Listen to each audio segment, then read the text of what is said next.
Bismillahirrahmanirrahim. Assalamu alaikum dear students और you all. Hopefully you all doing good and well. आज हम लोग जो चैप्टर स्टार्ट करने वाले हैं वो है the last lesson by Alphonse Daudet. अच्छा, अल्फोंस डोरे जो हैं 1840 से लेके 1897 तक इनका टाइम पीरियड था जी। ये फ्रांस के रहने वाले एक नॉवलिस्ट या शॉर्ट स्टोरी राइटर थे, फिक्शन राइटर थे, ठीक है। और मोस्टली अपनी बहुत क्लियर कट ल्यूसिड नरेटिव की वजह से ये मशहूर थे। और इनकी स्टोरीज़ में ह्यूमर भी मिलता है और एक सटल आयरनी सी भी मिलती है आपको, कि आयरनी कहना कुछ और मतलब कुछ और होना उसका बैक एंड के ऊपर। और इनके अगर मशहूर काम के बारे में बात करें तो आपके पास जैक एंड सैफो जो है ना, दो इनकी मशहूर राइटिंग्स मिलती हैं। जो लास्ट लेसन उन्होंने लिखा है ये उनकी एक मशहूर स्टोरीज़ में से लिया गया है, जिसमें सायरॉनिकली बयान किया गया है। एक स्कूल के बच्चे की एक कहानी है और उसके हुब्बुल वतनी की एक कहानी है, ठीक है जी। और ये बात हमें सोचने में मजबूर करती है कि क्या हम एज अ नेशन पाकिस्तानी, बतौर पाकिस्तानी, क्या हम अपनी मादरी ज़ुबान या हमारी कौमी ज़ुबान, बल्कि आप कह सकते हैं मादरी तो नहीं, कौमी ज़ुबान जो है उर्दू, उसके लिए क्या हम यही वाले जज्बात रखते हैं कि नहीं। तो चलिए जी, हम अपने चैप्टर का आगाज़ करते हैं। होपफुली आप लोग टेक्स्ट बुक खोल के बैठ चुके होंगे, ठीक है जी। तो हम स्टार्ट करते हैं अपना chapter. That morning it was quite late before I started for school, and I was terribly afraid I should be scolded, for Mr. Hamill had told us that he would question us upon participles, and I did not know the first thing about them. For a moment I thought of escaping from school and roving through the fields.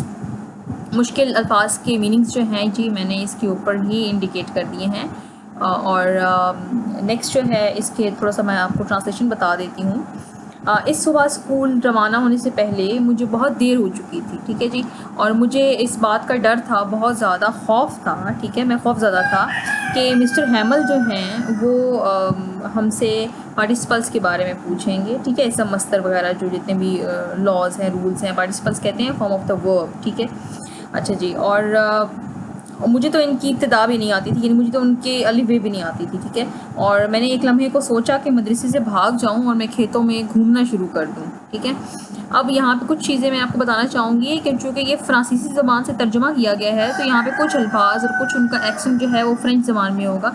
जैसे mister कहते हैं monster हैमा, ठीक है।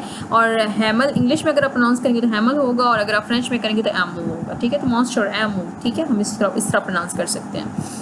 Meanings देख लीजिए जी। सबसे पहले है टेरिबली, बहुत ज़्यादा, स्कॉलर्ड मीन सज़ा मिलना, moisture mean mister, and participle जैसे मस्तर वगैरह, एस्केपिंग मीन भागना, रोविंग मीन आवारागर्दी करना, घूमना फिरना। सेकेंड पैराग्राफ पे आइए। The day was so warm, so clear, the blackbirds were whistling on the outskirts of the woods in Rupert Meadow. Behind the sawmill, the Prussians were drilling. All these things were far more attractive to me than the rule for the use of the participles, but I mustered up strength to resist the temptation and hurried on to the school. यहाँ पे क्या बता रहे हैं जी, यहाँ पे ये बता रहे हैं कि जो दिन था वो बहुत साफ़ सुथरा और गर्म था, बहुत अच्छा था, गर्म और साफ़ सुथरा दिन था, कोई मतलब बादल वगैरह नहीं थे। और जंगल और उसके इर्द गिर्द जो है आपके पास उसके मज़ाफ़ात में इर्द गिर्द जो है ना चिड़ियाँ वगैरह चहचहा रही थी, विसल कर रही थी।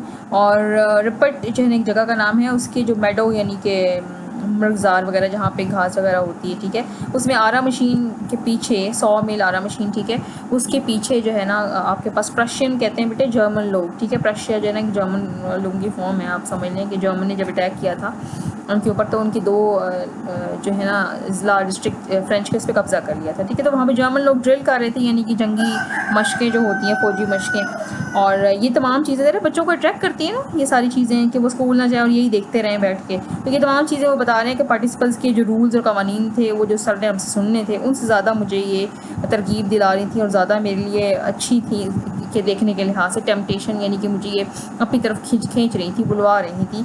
लेकिन फिर क्या किया कि मैंने खुद मज़ाहमत की और हौसलामंदी से काम लिया और तेज़ फिर मैं स्कूल की जानिब चलने शुरू हो गया। As I reached the town hall, I saw a group of people. They loitered before the little grating, reading the placards posted upon it. For 2 years, every bit of bad news had been announced to us from that grating. There we read what battles had been lost, what requisitions made. There we learned what orders had issued from headquarters. And though I did not pause with the rest, I wondered to myself, what can be the matter now? तो यहाँ पे खुद कलामी थोड़ी सी वो बता रहे हैं writer इसकी कि जैसे कि ही मैं टाउन हॉल पहुँचा तो मैंने देखा कि लोग वहाँ जोक दर जोक जमा थे, रश लगा हुआ था लोगों का, और छोटे से जंगले के सामने लोग इधर उधर मटर गश्त कर रहे थे और उस पर लिखी हुई इबारात या जो इतलात या जो प्ले कार्ड छोटे से लगे हुए थे वो पढ़ रहे थे। और 2 सालों से बता रहे थे कि राइटर बता रहा है कि हम हर बुरी खबर का ऐलान इसी जंगले पे से ही हम पे किया जाता था, कि हमें वहीं पे बताया जाता था कि हमने कौन सी जंगें हार गए हैं या कौन कौन से हमारे लिए ऑर्डर्स आए हैं, रिटर्न ऑर्डर्स, या हेडक्वार्टर से कौन कौन से ऐसे ऑर्डर्स जारी हुए हैं कि जो हमारे हक़ में नहीं है। तो ऐसे अगरचे मैं बाकी तमाम लोगों के साथ वहाँ ना रुका, लेकिन मैं ये हैरान ज़रूर हो रहा था कि अब क्या नई खबर आ गई, अब क्या मामला हो गया, लोग इकट्ठे क्यों हैं। ठीक है जी, तो यहाँ पे मीनिंग्स देख लीजिए। लॉयटेड मीन गश्त करना, ग्रीटिंग मीन जंगला, प्लेकार्ड्स इश्तहार वगैरह, एंड वंडर्ड हैरान होना। तो नेक्स्ट आ जाते हैं जी। As I ran across the square, Vector, the blacksmith, who in company with his apprentice was absorbed in reading the notice, exclaimed, "Not so fast, child. You will reach your school soon enough." I believed he was making game of me, and I was quite out of breath when I entered Master Hamill's small domain. यहाँ पे क्या बताया जा रहा है जी कि जैसे ही मैंने चौक को स्क्वायर यानी चौक को दौड़ के पार किया तो फिर एक चरवाहा लोहार जो था वहाँ पे, ब्लैकस्मिथ लोहार, जिसका नाम वेक्टर था। अब इसको डिफरेंट प्रोनाउंस किया जाता है बेटे, इसको वॉचटर भी किया जाता है, इसको वेक्टर भी किया जाता है, ठीक है, वॉचर भी किया जाता है। अब ये डिपेंड करता है कि किस प्रोनाउंसिएशन को आप देख रहे हैं। अच्छा, तो वो क्या था, अपने अप्रेंटिसेस यानी अपनी शागिर्द जो उसके तालिब इल्म थे उनके साथ वो एक इतला नामा यानी कि एक न्यूज़ पढ़ने में मसरूफ़ था, और एकदम से वो मुझे देख के बोला कि इतना तेज़ ना दौड़ो बेटे, तुम अपने मदरसे जल्दी पहुंच जाओगे। लेकिन मुझे क्या लगा कि वो मेरा मजाक उड़ा रहा है, जैसे कि हाँ तुम इतना तेज़, अभी तुम वैसे तो देर तो हो गई है तुम्हें, लेकिन तुम इतना तेज़ ना दौड़ो, तुम जल्दी फिर पहुंच जाओगे। नहीं, तंजिया लगा उसको, ये जो राइटर है फ्रेंड्स को। ठीक है जी, अब क्या है नेक्स्ट आगे कह रहा है कि जैसे ही मैं मिस्टर हैमल की दनी सी सल्तनत यानी स्कूल या उसकी क्लासरूम के करीब पहुंचा, यानी वो ज़्यादा टीचर की छोटी सी सल्तनत होती है ना उसका क्लासरूम, वहाँ उसके ऑर्डर्स चलते हैं, तो वहाँ पहुंचा तो मेरा सांस जो है वो फूला हुआ था। ठीक है जी, नेक्स्ट पे आ जाते हैं जी। Now at the beginning of the session there was usually such an uproar that it could be heard as far as the street. Desks were opened and shut, lessons recited at the top of our voices, all shouting together, each of us stopping his ears that he might hear better. Then the master's big ruler would descend upon his desk and he would say, "Silence." तो अब तालीमी साल के आगाज़ में अमूमन इतना शोर गुल हुआ करता था कि गली तक की आवाज़ सुनाई नहीं देती थी। ठीक है जी, और गली तक ये आवाज़ें जाती थी, और डेस्क कभी खोले जाते थे कभी बंद किए जाते थे, यानी जैसे क्लासरूम में आप लोग शोर मचाते हैं, बिल्कुल बिल्कुल वैसे ही। और अपनी जो आवाज़ें होती हैं वो आखिरी सुर में पढ़ते थे, जैसे इकट्ठे बचपन में स्कूल में नहीं आप लोग पढ़ते थे सबक आवाज़ से आवाज़ मिला के, सब इकट्ठे ही चीखते थे एक साथ, जैसे कहते हैं अस्सलाम वालेकुम मैडम या गुड मॉर्निंग सर वगैरह वगैरह। तो हर एक अपने कानों के ऊपर उंगलियां रख लेता था, हाथ रख लेता था ताकि उससे ज़्यादा से ज़्यादा सुनाई दे सके। और फिर एकदम से जो टीचर हमारे आते थे तो वो डेस्क पर उनका एक डंडा यानी फुट वो ज़ोर से मारते थे और कहते थे साइलेंस, खामोश हो जाओ। अक्सर जो टीचर करते हैं, तो ये भी थोड़ा सा एक स्केच खींच रहा है राइटर यहाँ पे। मीनिंग्स बेटे मैंने लिख दिए हैं, काइंडली इसको साथ साथ आप नोट डाउन करते जाइएगा जी। तो नेक्स्ट कंटिन्यू करते हैं। I counted upon making my entrance in the midst of usual babel and reaching my seat unobserved, but upon this particular morning all was hushed. Sabbath stillness reigned. Through the open window I could see that my comrades had already taken their seats. I could see Boss Hamel himself passing back and forth, his formidable iron ruler under his arm. I must open the door. I must enter in the midst of that deep silence. I need not tell you that I grew red in the face and terror seized me. But strangely enough, as Moshe Hamel scrutinized me, there was no anger in his gaze. He said very gently, "Take your seat quickly, my little friends. We were going to begin without you." अब यहाँ पे वो बता रहा है कि जैसे ही मैंने एंटर हुआ मैं क्लास में, ठीक है, तो क्या हुआ। अच्छा, उससे पहले वो ये बताना चाह रहा है कि जैसे ही मेरा दाखिला क्लास में होना था तो मेरी आदत थी कि मेरे जहन में था कि क्लास में शोर गुल हो रहा होगा तो मैं टीचर के देखे बगैर मैं क्लास में एंटर हो जाऊंगा, ठीक है, और अपनी मैं चेयर पे जाके बैठ जाऊंगा। लेकिन इस सुबह तो बिल्कुल ही खामोशी थी क्लासरूम में, बिल्कुल ऐसे जैसे इबादत के दिन में होती है, ठीक है, जिस तरह क्रिश्चियनिटी में भी है बेटे, और यहूदी मतलब जूडाइज़म के अंदर भी इबादत का दिन जो होता है उनका सैटरडे संडे, तो उसमें जो बिल्कुल चर्च वगैरह में खामोशी होती है, तो बिल्कुल वैसे ही जैसे सिनेगॉग में या चर्च में खामोशी होती है, तो बिल्कुल वैसी ही खामोशी तारी थी क्लास में, ठीक है। सबात उस इबादत के दिन को कहते हैं। देन है जी, जब उसने खुली खिड़की से अंदर देखा तो उसने देखा कि उसके जो क्लासमेट्स थे, कॉमरेड्स थे, वो पहले ही अपनी कुर्सियों में बैठ चुके थे, और मिस्टर हैमल को भी देख सकते थे जो आगे पीछे क्लास में वॉक कर रहे थे, और उनके बाजुओं के नीचे एक मजबूत लोहे का डंडा यानी वही फुट स्केल पकड़ा हुआ था। और जैसे ही मुझे दरवाज़ा खोलना पड़ा और मैं इस गहरी खामोशी में अंदर दाखिल हुआ तो क्या हुआ कि मेरा चेहरा रेड हो गया था और मुझ पर खौफ तारी हो गया। अचानक होता है ना क्लास में, अगर हम कुछ ऐसा काम करने और टीचर की नज़र और पूरी क्लास की भी, तो हमारा ये हाल हो जाता है, ठीक है। लेकिन क्या हुआ कि एक अजीब सी बात हुई कि मिस्टर हैमल ने जब मुझे देखा ऊपर से नीचे तक जायज़ा लिया तो उनमें कोई गुस्सा नहीं था, लेकिन उन्होंने बहुत नरमी से कहा कि जल्दी से अपनी निश्चित पे बैठ जाओ मेरे नन्हे फ्रेंड्स, हम तुम्हारे बगैर ही सबक शुरू करने वाले थे, ठीक है जी। अब हम आगे चलते हैं।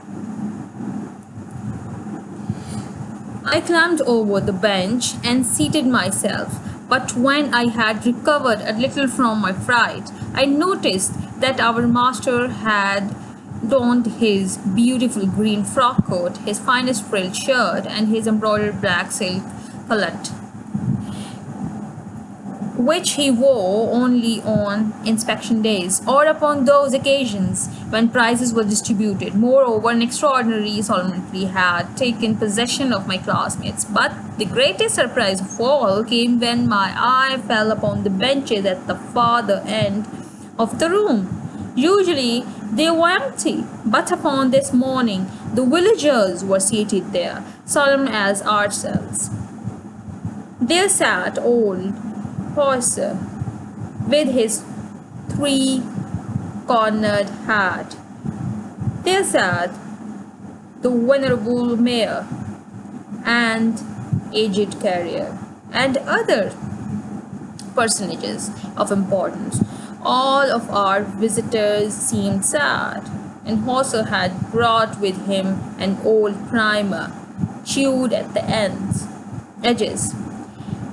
It lay wide open upon his knees, his big spectacles reposing upon the page.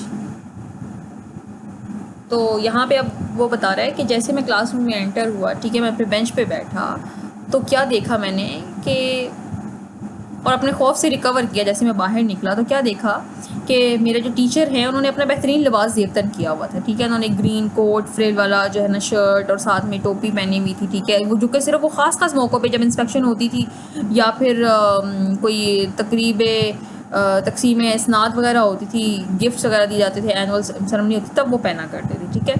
और फिर क्या हुआ कि मज़ीद जो है एक गैर मामूली संजीदगी जो है ना वो मेरे क्लासरूम्स के बच्चों के ऊपर छाई हुई थी, कोई भी शरारत नहीं कर रहा था। और सबसे ज़्यादा हैरानी की बात ये थी कि जब मैंने आखिरी बेंचों को देखा तो वो जो खाली रहते थे हमेशा, लेकिन आज वहाँ पर हमारी तरह संजीदा अंदाज में गाँव के देहात के लोग बैठे हुए थे।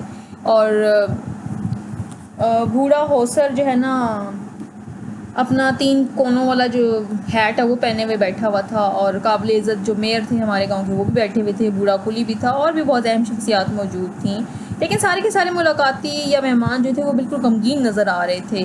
और जो हासर था वो उसने तो अपने साथ एक पुराना कायदा किताब भी लाई हुई थी जो किनारों से चबाया हुआ था, हो सकता है उसके बचपन का हो, और उसके घुटनों पे रख के वो खोल के बैठा हुआ था। और बड़ी सी एनक जो है वो लगा के और सफ़ों पर सॉरी बड़ी सी एनक सफ़े पे पड़ी थी, यानी भी एनक उसने लगाई नहीं हुई थी, पेज के ऊपर पड़ी हुई थी।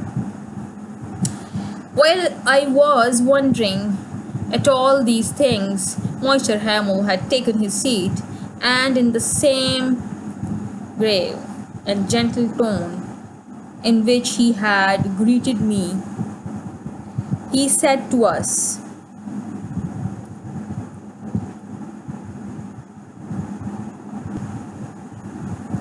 My children, this is the last day.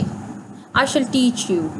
The order has come from Berlin that henceforth in the schools of Alsace and Lorraine all instructions shall be given in the German tongue only. Your new master will arrive tomorrow. Today, you who hear the last lesson, you will receive in French, and I beg you will be most attentive. अभी इन बातों पे मैं हैरान ही हो रहा था कि mister हैमिल जो है ना वो अपनी सीट पे बैठ चुके थे और बहुत संजीदा और नरम आवाज़ के अंदर उन्होंने हमें जिस आवाज़ में सलाम किया और हम सब से बोले थे उसी आवाज़ में फिर उन्होंने क्या कहना शुरू किया कि मेरे बच्चों आज मैं आपको पढ़ाने का लास्ट डे है, ठीक है, क्योंकि बर्लिन से हुक्म आया है कि अब एल्सिस और लॉरेन, अच्छा अब एल्सिस तो ठीक है, इसको अगर आप फ्रांसीसी ज़बान में प्रोनाउंस करेंगे तो एल्सास है और लॉरे है, ठीक है, ये लॉरेन हम पढ़ते हैं इसको, ये लॉरे पढ़ा जाता है फ्रेंच ज़बान में, कि मदरसों में तमाम जो इंस्ट्रक्शंस हैं यानी पढ़ाई जो होगी वो सिर्फ जर्मन ज़बान के अंदर होगी, फ्रांसीसी नहीं बोली जाएगी, ठीक है जी। और कल आपके नए टीचर नए उस्ताद भी आ जाएंगे और आज आपका फ्रांसीसी ज़बान में एक आखिरी सबक है और मेरी आपसे गुजारिश है कि आप बहुत ज़्यादा मुतवज्जे हो के ये सबक सीखें।